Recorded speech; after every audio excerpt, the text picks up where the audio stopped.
பார்த்தோம்னா இங்கே தெளிவாக வந்து நோட்டிஃபிகேஷனில் கொடுத்துருக்காங்க. இங்கே பாருங்கள், தெளிவாக கொடுத்துருக்காங்க பாருங்கள். The candidate will be called for personal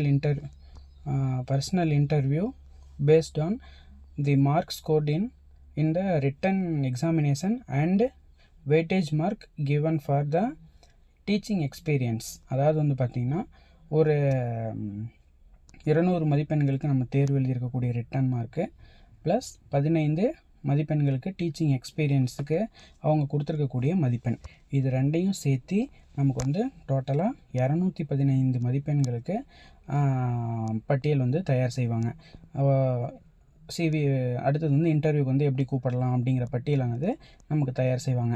அந்த தயார் செய்து முதலில் இருக்கக்கூடிய மதிப்பெண்கள் வந்து அதிக அளவில் முதலில் இருக்கக்கூடிய கேண்டிடேட் வந்து அந்த வேக்கன்சியோட எண்ணிக்கைக்கு தகுந்த மாதிரி அதிகமாக அதிலேருந்து 2 மடங்கோ அல்லது 3 மடங்கோ நம்மளை வந்து இன்டர்வியூக்கு கூப்பிடுவதற்கான வாய்ப்புகள் இருக்குது.